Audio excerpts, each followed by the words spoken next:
Hey guys, welcome back. Go ahead and dim the lights, fluff the pillow, maybe even pour yourself a glass of water if you're feeling ambitious.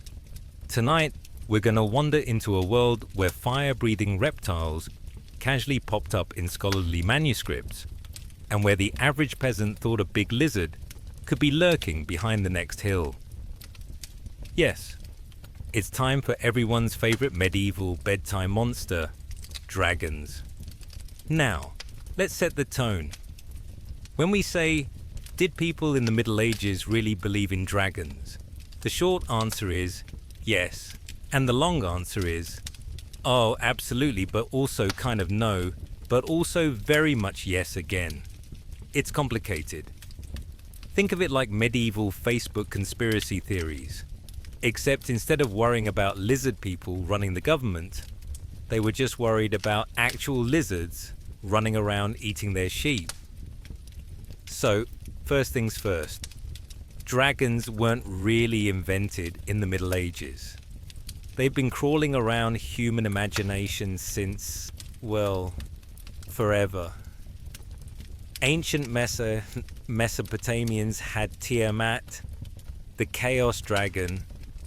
The Greeks had Python and Lardon, which sounds like a law firm, but was actually just a snake guarding golden apples. And then you get Norse myths with Jormungandr, a serpent so big it literally wrapped around the world like a really terrible belt. By the time Europe got to the medieval period, dragon stories were basically cultural hand-me-downs. Everyone had one, nobody wanted one in real life, but everyone swore they existed just over the horizon. Let's float over to the medieval mindset. Imagine you're a monk in a drafty stone monastery around the year 1100. Your daily job is copying manuscripts, and every once in a while, you spice things up by doodling a little creature in the margins. Cats, rabbits, hybrid fish lions, and of course, dragons. Were you trying to warn future generations of terrifying lizard invasions? Maybe. Or maybe you were just bored and thought a fire-breathing salamander would be a fun distraction from endless psalms. The thing is, medieval people didn't separate natural history from mythology the way we do. For them, the world was basically one giant Wikipedia page, where half the entries were vandalized. A bestiary. That's a medieval animal encyclopedia. Might list lions, eagles and bears right alongside unicorns, basilisks, and yes, dragons. And everyone was fine with that, because why wouldn't they be? Nature was mysterious, God was mysterious, and the idea of a giant winged lizard swooping down to torch your crops was not entirely out of the realm of possibility. Now, dragons came in a few different models. Some were giant snakes, long slithering, with about as much charisma as an overgrown garden hose. Others were the winged, fire-breathing type we all know from movies. And sometimes they didn't breathe fire at all, because honestly, why make things consistent? Some medieval writers said dragons could strangle elephants with their tails. Others swore they were allergic to certain herbs. Basically, if you could make it up, someone somewhere claimed it was a fact. But did actual people, farmers, knights, your average sleep-deprived monk, really believe this? Here's the subtle answer. They believed enough. Not every peasant walked around expecting to bump into a dragon on the way to market. But if a traveler came through town and said, "Hey, just so you know, there's a beast in the hills eating sheep," people wouldn't roll their eyes. They'd grab a few torches, pray very hard, and maybe send a knight or two to go poke around. And if no dragon was found, well, clearly it just flew away. Problem solved. Of course, the church also had its hands all over the dragon thing. Dragons were very convenient symbols of sin, Satan, and everything else you weren't supposed to be doing. The book of Revelation even calls the devil the Great Dragon, which meant that every time a saint was written into a story slaying a dragon, it wasn't just monster hunting fan fiction. It was basically PR. St. George is the obvious poster boy here. You've seen him, knight in shining armor, stabbing a dragon like it's Tuesday. The story was so popular, it became medieval Marvel level propaganda. Be like George, fight evil, slay your inner lizard demon. It sold well. But here's the funny thing. People didn't always agree on what dragons looked like. Some texts described them as majestic and terrifying. Others, honestly, made them sound like goofy, overgrown worms. In fact, the word worm in Old English literally just means serpent, which gives dragon lore this weird sliding scale. Anywhere from demonic hell beast to glorified snake with bad PR. And in a world where nobody had a camera phone, you could basically describe a dragon however you wanted, and people would nod along. Now let's talk sightings. Were there any? Sort of. Think about it. If you're a medieval farmer and you stumble across a giant crocodile skull, you don't go, "Ah yes, a fossil from a long extinct reptile." You go, "Holy Mother of God, that's a dragon's head, and I am moving to another village." Dinosaur bones, whale skeletons, and random oversized lizard remains all got lumped into the yep dragon category. And because medieval science was about as rigorous as your uncle's Facebook feed, that was enough evidence. Even travelers' tales fueled the fire. Marco Polo swore he saw dragons in Asia. Were they just crocodiles? Probably. Did Europeans care? Not really. If Marco Polo said dragons were real, then boom, dragons were real. And it's not like you were going to fact check him because you were stuck in a village with no plumbing. Let's float for a moment into the fun world of dragon remedies. Because naturally, if dragons existed, people also believed dragon parts were useful for medicine. Dragon blood, dragon fat, dragon bones, all supposedly packed with healing properties. And of course, none of this was ever tested, because who was going to volunteer to go slice a piece off a fire-breathing lizard? That would be the medieval equivalent of saying, "Yes, I will now attempt to milk this bear.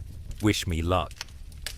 Still, apothecaries happily sold fake dragon parts to gullible customers. If you walked into a medieval pharmacy and asked for dragon's tooth powder, you'd probably walk out with powdered deer antler. But you wouldn't know the difference because how many dragons had you personally examined lately? Exactly 0. So, did medieval people really believe? The answer is kind of like how some people today believe in Bigfoot. Most didn't expect to bump into one while grabbing bread.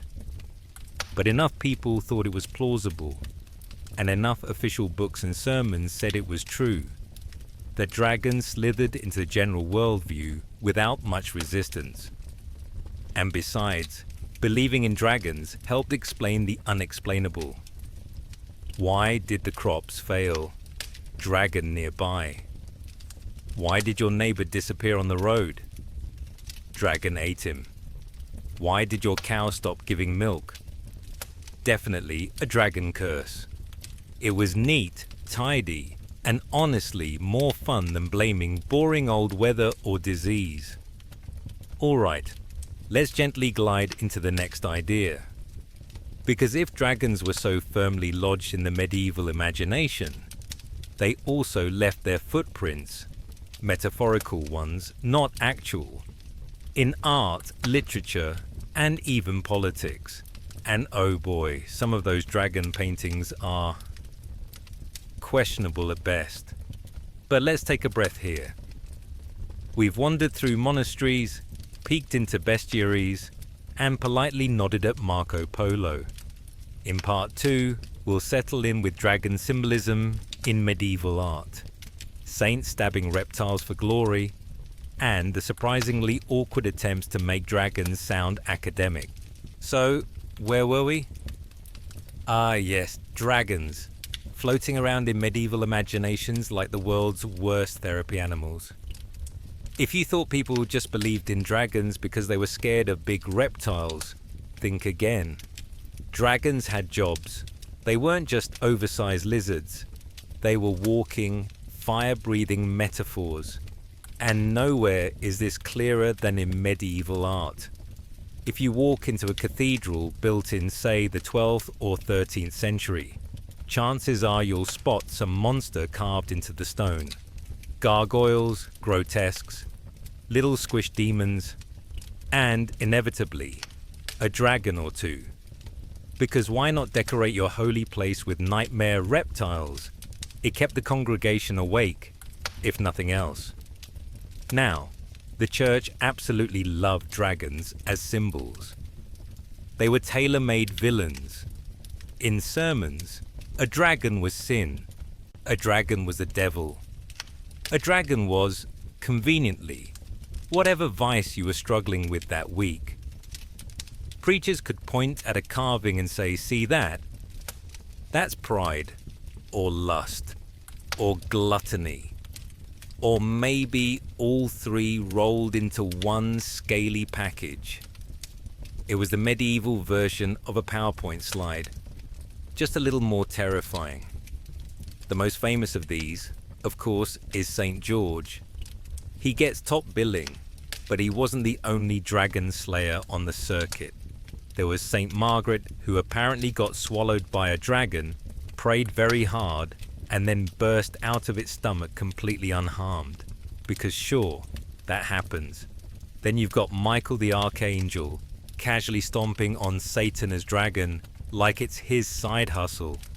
And every time one of these stories was painted or sculpted, the message was clear.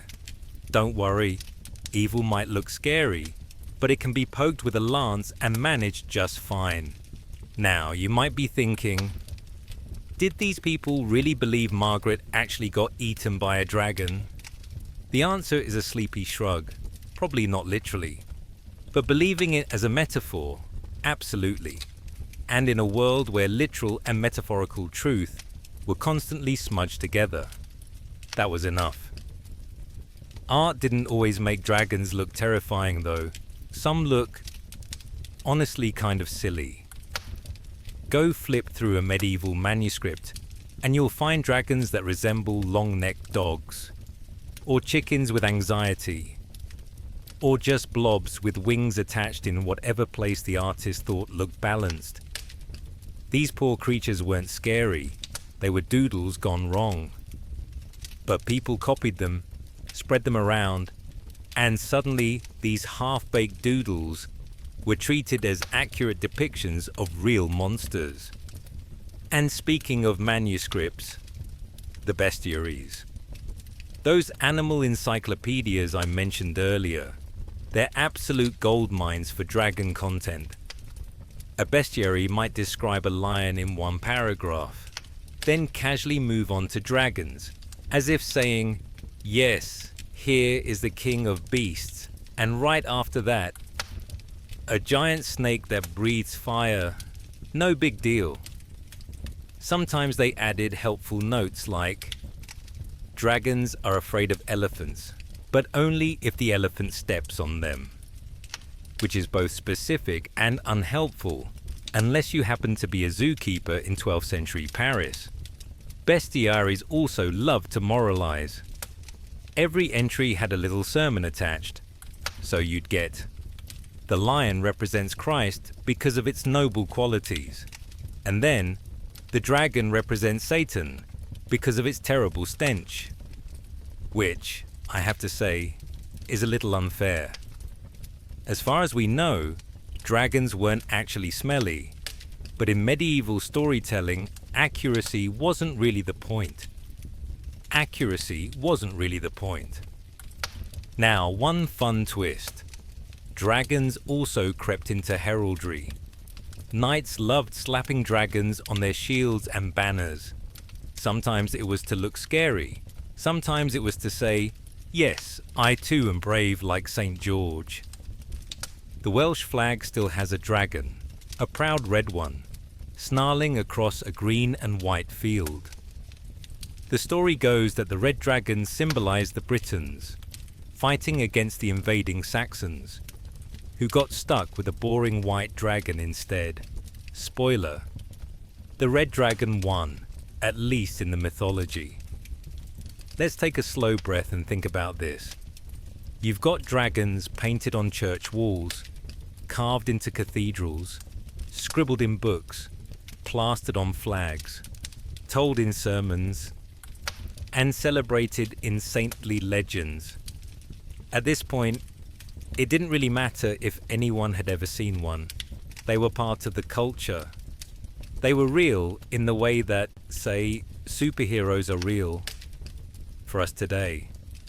You don't expect Batman to show up in your backyard, but you know who he is. You get the reference, and if someone drew him on a shield, you'd nod in recognition. Still, this raises a question.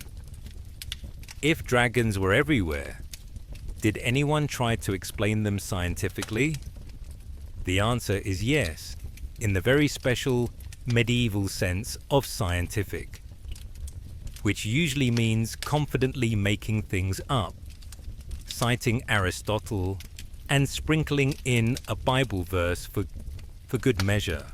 For instance, Isidore of Seville, an early medieval scholar, wrote in his famous Etymologies that the word dragon came from the Greek for sharp-sighted, because dragons supposedly had excellent vision, which is adorable because it means even their eyesight got mythologized. Others insisted dragons lived in caves, hated sunlight, and only came out at night. Some even said they had jewels embedded in their foreheads, glowing like headlights.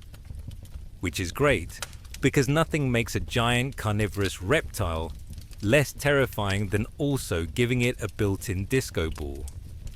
So yes, dragons were explained, but always in a way that made them sound believable enough for people to nod and say, "Yes, of course, that makes sense," if you squinted a lot. Alright, let's float again. We've looked at art, sermons, and scholarly rambling. In the next stretch, we're going to drift over into stories. The kind of tales knights told, troubadours sang, and peasants whispered around fires. Because let's face it, nothing made a good bedtime story like a knight fighting a lizard the size of a barn. So here we are, gently gliding into the world of stories. Because, let's be honest, medieval people didn't need dragons to actually exist in order to have fun with them. What mattered was the tale. The knight, the monster, and the moral stuck somewhere in the middle like parsley on bad stew. Now, if you were a knight in the Middle Ages, the whole dragon slaying thing was a bit like adding proficient in Microsoft Excel to your resume. Everyone expected it. Not everyone actually did it, but it made you look employable. Knights needed to prove their bravery, their piety, and their usefulness to whoever was paying their bills. So stories of dragon slaying became knightly propaganda. You might not have fought a dragon in real life, but if a troubadour sang about you stabbing one, your reputation instantly went up 3 notches. The most famous legend, of course, is St. George.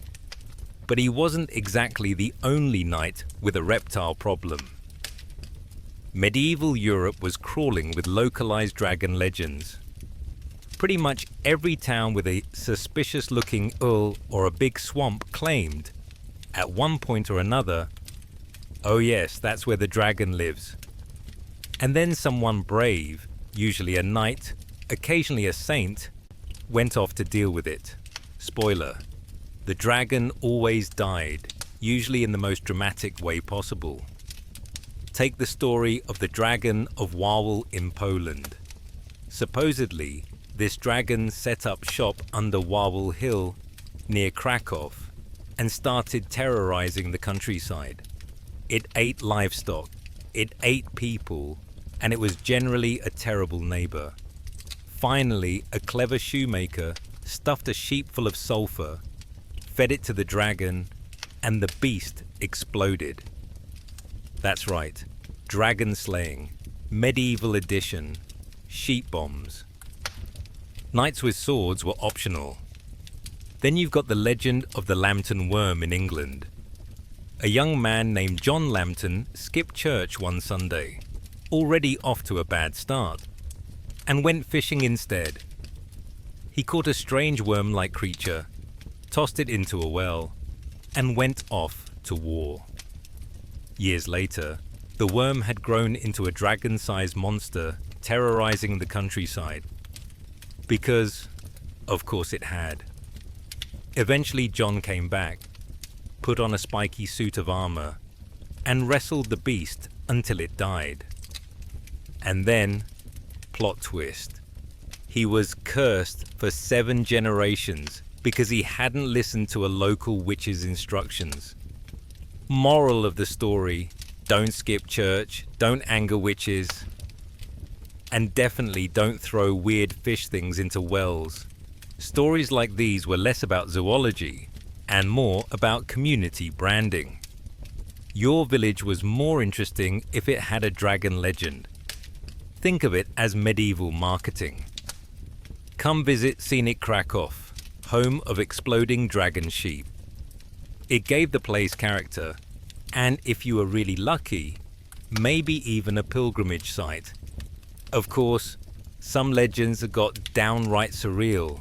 In Catalonia, Spain, they had the story of Saint Martha, yes, the biblical Martha, who traveled to France and tamed a dragon called the Tarasque. This wasn't your average fire-breathing beast. Oh no. The Tarasque had 6 bear-like legs, a turtle shell, and the face of a lion. Honestly, it sounded less like a dragon and more like a child's attempt at building an animal out of spare Lego bricks. But the people of Tarascon loved the story so much, they made it their mascot. To this day, the town has parades with a giant Tarasque figure marching through the streets. And honestly, good for them. If your local dragon looks like a medieval armadillo, embrace it. But here's where things get interesting. Dragons in legends weren't always just about killing. Sometimes they symbolize chaos that needed taming. Knights might fight them, saints might tame them, and sometimes villagers just learned to live with them. A dragon in a nearby cave wasn't just a monster. It was a stand-in for all the fears, troubles, and bad harvests people couldn't explain. By defeating it in story, they felt like they had some control over the uncontrollable. Knights naturally leaned hard into this. If you could associate your family name with dragon slaying, that was free prestige. Some families even claimed their ancestors had fought actual dragons. Conveniently, there were never any dragon bones to prove or disprove the story. But again, who was fact-checking? Nobody. People barely fact-check their own neighbors, let alone nightly propaganda. Let's float for a moment into literature. By the late Middle Ages, dragons had become staples of chivalric romances. Knights fought dragons to rescue maidens, to prove their virtue, or just because the plot needed padding. Sometimes the dragon was guarding treasure. Sometimes it was guarding a princess. Sometimes it was just sitting there, minding its own business. And a knight decided, yes, I will stab this today. It didn't matter.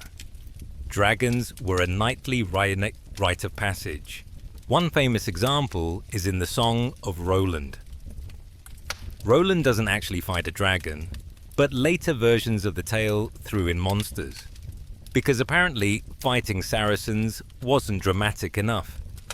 Similarly, in Beowulf, yes, technically earlier, but beloved in the Middle Ages, the hero fights a dragon in his final act.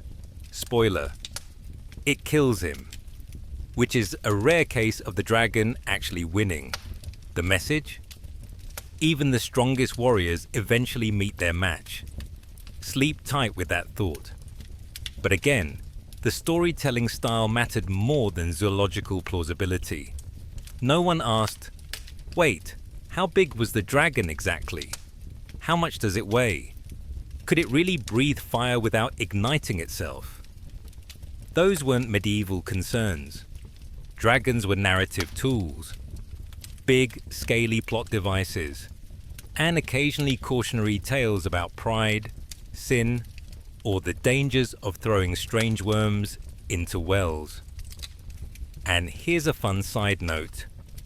Peasants also told dragon tales, but theirs were often more practical. While the knightly legends were about honor and glory, village stories were about survival. The dragon eats sheep, the villagers trick it, it goes away. The end. No shining armor required, just ingenuity and maybe some sulfur-stuffed livestock. The truth is, dragons gave medieval people something exciting to imagine in an otherwise repetitive world. Most days were about farming, praying, and trying not to die of plague. A dragon legend spiced things up. It gave people a sense of wonder, danger, and, ironically, comfort. Because in the end, in the stories, the dragon always lost. Alright, let's pause, breathe, and let the flames simmer down. We've wandered through knightly propaganda, exploding sheep, cursed wormfish, and Lego armadillo dragons. In the next stretch, we'll slide into something more grounded. How travelers, scholars, and explorers claim to encounter real dragons, and how these reports spread through medieval Europe like the medieval version of viral TikToks. So, let's drift for a moment into the mind of a medieval traveler. You've been on the road for months, your boots smell terrible, you've eaten nothing but questionable bread and dried fish, and now you finally make it back to your hometown. People gather around you in the tavern, wide-eyed, eager for news of the wider world. And you, exhausted and probably half delirious, have two options. Option 1, tell them the truth. It was dusty, the food was bland, and I got food poisoning in 3 different kingdoms. Or option 2, spice things up with a little story about the massive winged reptile you barely escaped from in some faraway land. Guess which one made for a better evening? This is basically how dragon sightings worked. Travelers, especially the ones who wandered far beyond Europe, were excellent sources of exotic monsters. Marco Polo, the world's most famous medieval travel influencer, insisted he had seen dragons in Asia. In his writings, he described them as huge serpents with claws, wings, and terrifying jaws. In reality, it's very likely he just saw crocodiles. But giant river lizard doesn't sell nearly as well as dragon. So the story stuck. And once Marco Polo wrote it down, that was it. Dragons were confirmed. If Marco said it, people believed it. After all, what were the chances your average peasant was going to hop on a boat, trek across deserts, and personally double-check? Absolutely zero. You could have told them the moon was made of cheese, and someone would have nodded. Ah yes, that explains the tides. But it wasn't just Polo. Other travelers did the same. Missionaries, crusaders, merchants, all had stories of giant lizards, strange serpents, and flying reptiles in foreign lands. And every time one of these tales was brought back to Europe, it was slotted neatly into the already existing belief that dragons were totally real. Confirmation bias, medieval edition. Now, we can't blame them entirely. Imagine stumbling across a crocodile if you've never seen one before. The thing is huge, armored in scales, with a jaw strong enough to snap bones like twigs. You're not going to calmly classify it as Crocodilus niloticus. You're going to scream dragon and run away. And when you get home, you're going to exaggerate it a little. Because honestly, why not? Of course, travelers' tales weren't the only evidence. Nature itself seemed to leave clues, fossils. The bane of medieval natural history confused everyone. People had no concept of extinct species. If you dug up a massive skull with big teeth, you didn't say, "Ah yes, dinosaur." You said, "Well, clearly this is a dragon." Whales washed up on beaches were also prime dragon candidates. If you've ever seen a half-rotted whale corpse, it can look like a giant sea monster, and medieval people had no marine biology textbooks to explain otherwise. Let's float gently into the world of science, and I'm using air quotes heavily here. Medieval scholars loved writing confidently about things they had never seen. Isidore of Seville, bless him, catalogued dragons as if they were real, explaining their habits, diets, and habitats. They lived in caves, they hunted elephants, they could suffocate prey by coiling around it. Very authoritative, very serious, and completely made up. Another scholar claimed that dragon fat could be used to treat certain illnesses, while dragon blood was useful for magical potions. Which raises the obvious question, where were they getting their samples? Spoiler, they weren't. Apothecaries just sold random animal parts labeled as dragon. It was basically the medieval version of essential oils. Lots of claims, zero proof, but people bought them anyway. Because who doesn't want to say they rub dragon ointment on their sore knee? And then there's the Bible. The Bible mentions dragons, or at least that's how the Latin translations framed it. The word Draco was used for big serpents or sea monsters, and that gave plenty of ammunition for medieval scholars to say, "See, dragons are real. Scripture says so." Never mind that the original Hebrew and Greek words were a little fuzzier in meaning. A dragon was a dragon, and that was that. Church authorities leaned into this heavily. If dragons symbolize Satan, then obviously they existed, because Satan existed. Preachers spun elaborate allegories. The dragon waiting in a cave was sin, waiting to snatch your soul. The knight defeating the dragon was Christ, or maybe the church itself, triumphing over evil. It all lined up perfectly, if you didn't think too hard about logistics. Of course, not everyone was fully convinced. There were skeptics, even back then. Some scholars gently pointed out that no one had actually seen a dragon in living memory. Others tried to explain them away as exaggerations of snakes, lizards, or big fish. But the problem was, skepticism wasn't nearly as entertaining as belief. Telling people dragons don't exist made you the medieval equivalent of the guy at the party explaining why astrology is fake. Technically correct, yes.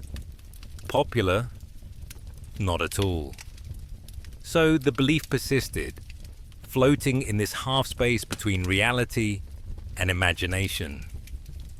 Dragons weren't something most people expected to meet on their way to the market, but they were real enough to inspire fear, art, and even medicine.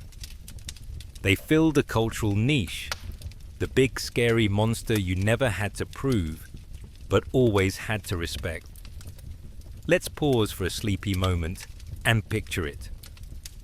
A medieval scholar sits at a desk, quill in hand, writing about elephants and lions, then casually moves on to dragons, describing them with total confidence. Outside, a group of villagers gathers around a traveler, listening wide-eyed as he swears he saw a fire-breathing beast in some faraway desert.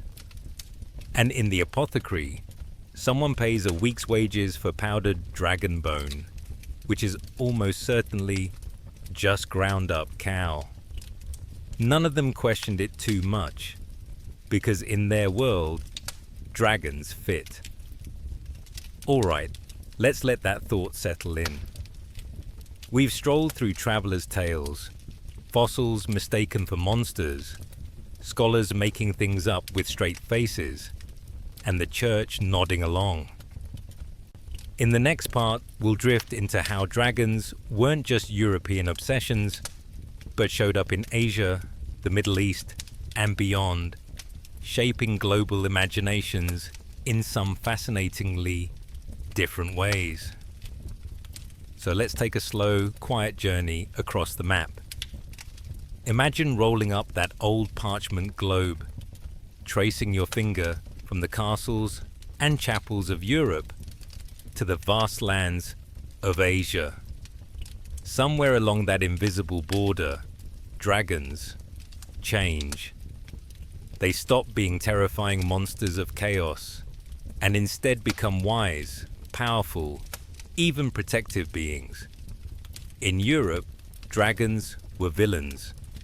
In Asia, they were practically celebrities. Europe's dragons, monsters of sin. Let's recap quickly. For Europeans, dragons symbolized danger. They lived in caves, guarded treasure, and embodied the devil himself.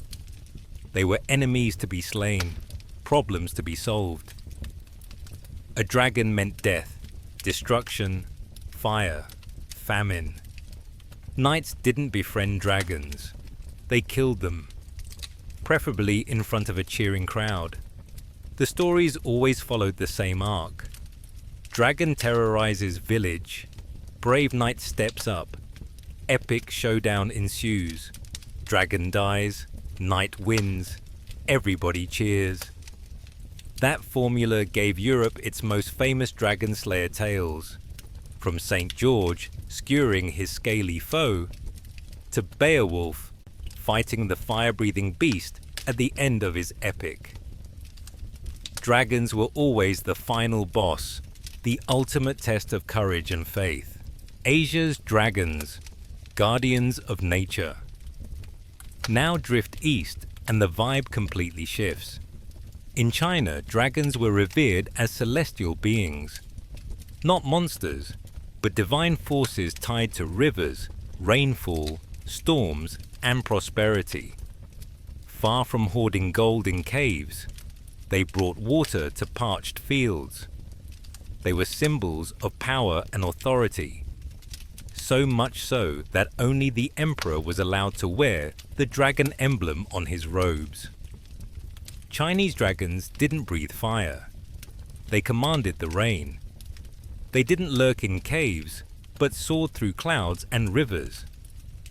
Instead of knights fighting them, entire dynasties worshipped them.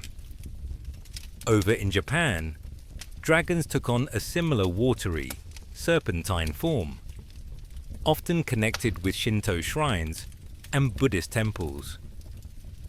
They were protectors, wise spirits, occasionally tricksters, but rarely the villains you'd find in European tales. Even further south, in Vietnam, Korea, and other parts of Asia, dragons carried the same aura of respect. They were tied to fertility, agriculture, wisdom, and balance. To dream of a dragon was to dream of good fortune, not impending doom.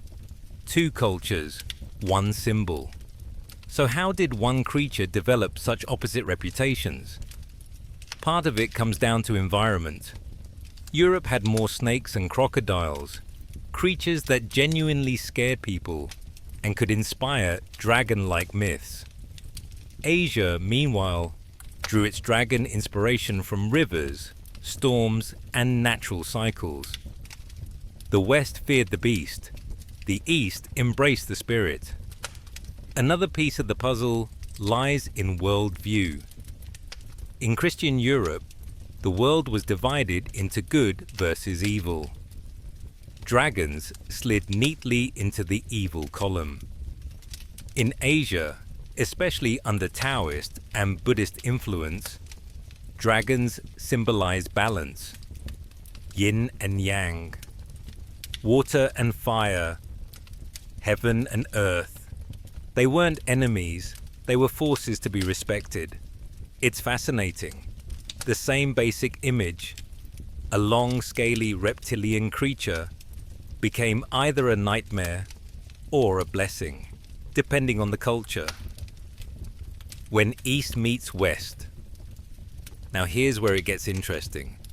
As trade routes like the Silk Road connected Europe and Asia, these ideas started to mingle. Imagine a medieval merchant hearing that, in China, people worship dragons. To a European mindset, that was shocking. Why would you worship the devil's lizard? And yet, as stories traveled, so did respect. By the late Middle Ages, you start seeing faint echoes of Eastern-style dragons slipping into the European imagination. Less evil, more mysterious. Not enough to replace the fire-breathing monster trope, but enough to plant the seed that dragons could be more than just enemies. The global spread of dragons. And it doesn't stop there. Across the world, dragon-like creatures appear again and again. In Mesopotamia, ancient myths spoke of Tiamat, the primordial sea dragon, mother of chaos. In Norse mythology, Nidhöggr gnawed at the roots of Yggdrasil, the great world tree, another monstrous serpent dragon. In indigenous American traditions, there are thunderbirds and horned serpents, creatures of storm and spirit. It seems that no matter where you go, people imagine something dragon-like. Some saw them in clouds, others in deserts, others in deep waters. They were universal symbols, but always shaped by local fears and hopes. A quiet reflection. So let's pause for a moment. Picture the medieval European knight, sword in hand, marching bravely to slay a beast that represented evil itself. And now picture, across the world, a Chinese farmer gazing at a dragon dance during the new year, praying for rain and a bountiful harvest. Same creature, two entirely different meanings. One a villain, one a guardian. Both are deeply human. So, picture this. It's the 14th or 15th century in Europe. For centuries, people had sworn up and down that dragons lurked in caves, that knights had slain them, and that saints had skewered them with holy lances. And yet, the longer time went on, the fewer dragons anyone seemed to actually encounter. Curious. Dragons began to feel less like real animals and more like, well, like bedtime stories. The rise of skepticism. The first crack in the dragon's armor came from, you guessed it, scholars. Medieval Europe had a funny relationship with knowledge. On the one hand, people were deeply religious and inclined to accept miracle stories. On the other hand, you had early natural philosophers who squinted at those same stories and said, really? By the late Middle Ages, educated people started wondering, if dragons were such a menace, why hadn't anyone actually caught one? You'd think a farmer would have stumbled across a baby dragon by now, or at least found a skeleton, that didn't suspiciously resemble a whale bone. Because yes, fun fact, many dragon bones displayed in churches or noble halls were later revealed to be fossils of mammoths or whales. Medieval folks weren't paleontologists, so when they found a massive jawbone, they slapped a dragon label on it and called it a day. Science creeps in the Renaissance brought a slow but steady shift. Naturalists and explorers started cataloguing animals with a seriousness that medieval bestiaries lacked. Bestiaries, if you remember, didn't exactly care about accuracy. They put lions, unicorns, and manticores on the same page, because why not? But by the 15th and 16th centuries, naturalists like Conrad Gessner were writing giant books full of illustrations of real animals. Sure, they often still included dragons, because you couldn't resist a good dragon woodcut. But there was a growing sense that maybe dragons belonged more in the mythical creatures section than in the things that might kill your sheep section. It was a slow process. Nobody woke up one morning and declared, "Dragons don't exist." Instead, belief just quietly eroded. Dragons stopped being described in travelers' journals. They slipped out of serious scholarship, and gradually they moved into the safe zone of folklore. Printing kills the monster. And then came the printing press. When books became more widespread, literacy grew and people had access to a wider range of ideas. It became harder to maintain the same old dragon legends when readers could compare notes and say, "Wait a minute, that sounds suspiciously like a crocodile." In fact, many explorers returning from Africa or Asia started reporting strange reptiles, monitor lizards, large snakes, crocodiles. And Europeans thought, that's where dragon myths came from. Real animals, misinterpreted. Dragons weren't vanishing.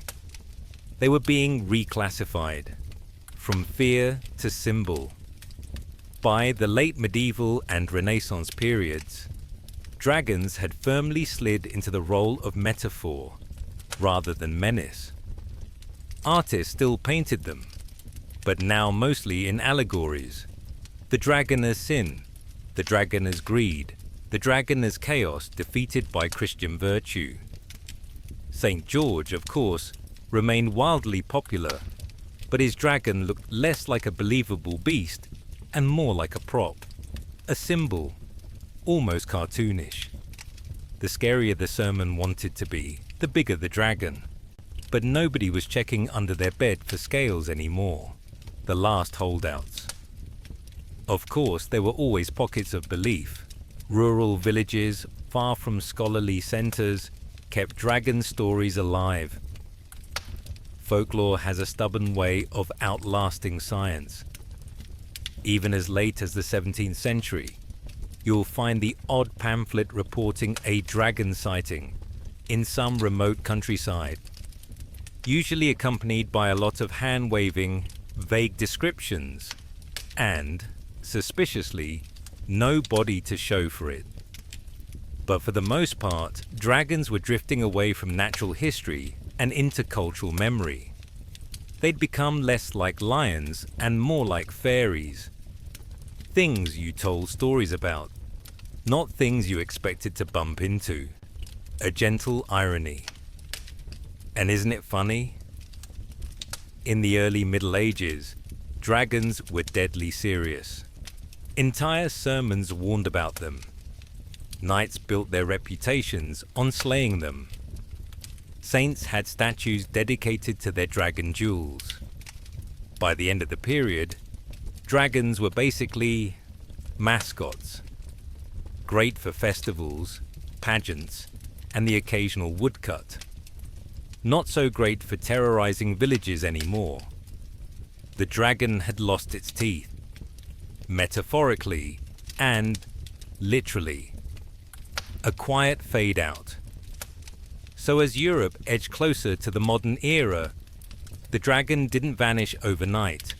It simply faded, like a dream dissolving in the morning light. People stopped looking for them. They stopped writing about them in earnest. They became creatures of bedtime stories, legends whispered to children. And that's the peaceful irony. The dragon that once embodied mankind's greatest fears ended up as a story to lull us to sleep. So, by the end of the Middle Ages, the dragon had lost its status as a real animal. No more panic sermons about scales in the river. No more knights riding out to earn their fame with a stage slaying. Instead, dragons quietly slid into the realm of symbols, stories, and, eventually, fairy tales. But here's the thing. They never really disappeared. Dragons are like glitter. Once you sprinkle them into culture, you never get rid of them. They just kept popping up, century after century. Heraldry and pageantry. One of the first afterlives of the dragon was heraldry. Knights may not have been killing dragons anymore, but they were certainly painting them on shields. A dragon on your coat of arms said something about power, danger, and noble ferocity. And honestly, it looked cool. Pageants and festivals also loved dragons. Imagine a wooden dragon float creaking down a cobblestone street during a holiday parade, its papier-mâché mouth snapping open and shut. Nobody thought it was real, but everybody enjoyed the spectacle. The dragon had gone from enemy to entertainment, fairy tales and children's stories. Dragons found their new home in fairy tales. By the 16th and 17th centuries, they were the perfect villains for bedtime storytelling. You could tuck in your child, dim the candle, and spin a tale about a princess in a tower guarded by, what else? A dragon. Unlike medieval sermons, these dragons weren't metaphors for sin. They were just, fun. A good obstacle. Something for the hero to fight before marrying the princess and living happily ever after. Dragons had officially entered the land of imagination. Literature's pet monsters. Fast forward a little, and literature grabbed onto dragons like an old friend. The Renaissance loved allegories, and dragons made perfect symbols. Later, Romantic and Victorian writers rediscovered medieval legends and polished them up for modern audiences. Dragons once again curled across pages, but now more as literary devices than genuine fears. And then, of course, we hit the 20th century. Tolkien, C.S. Lewis, fantasy authors galore. They all resurrected dragons for modern audiences. Smaug brooded over his mountain of gold. Eustace turned into a dragon in The Voyage of the Dawn Treader. Dragons weren't just monsters anymore. They were characters with personalities. The shift was complete, from cosmic enemies of Christendom to storybook pets and complex fantasy villains. The East never let go. Meanwhile, over in Asia, dragons never went out of fashion. The Chinese, Japanese, and other cultures simply carried on venerating dragons as symbols of prosperity, wisdom, and power. While Europe downgraded dragons to fairy tale status, China doubled down. Festivals still paraded dragon dances. Emperors still wrapped themselves in dragon robes. Temples still carved them into every pillar. In other words, while the West was saying, dragons aren't real, the East was saying, of course they're real, but in a different way. Not as animals, but as enduring spirits. The symbol lives on. And that's where we end up today. Nobody really believes dragons are hiding in caves anymore. Well, except a few cryptid enthusiasts. But the idea of dragons is stronger than ever. They've become shorthand for power and majesty, greed and destruction, wisdom and mystery, childhood wonder. They breathe fire in video games. They guard castles in theme parks. They dance at Lunar New Year festivals. They sit on our fantasy bookshelves, coiled around gold, waiting. The medieval dragon may have died as a real creature, but it reincarnated into something better. An eternal myth. A sleepy ending. So let's drift back to the peasants who once whispered about winged beasts in the forest, to the monks who painted dragons in the margins of their manuscripts, to the children today who clutch dragon plush toys at bedtime. The creature has changed forms 100 times, from monster to god, from symbol to mascot.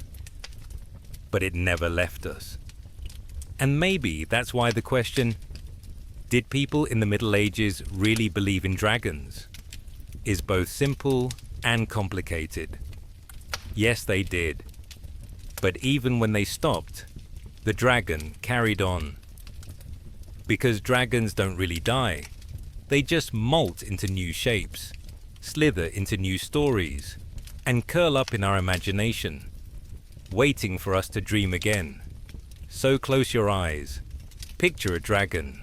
Not too scary, not too bright. Just a soft, winding shape in the dark.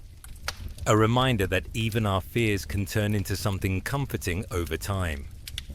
Good night, and let the dragons guard your dreams.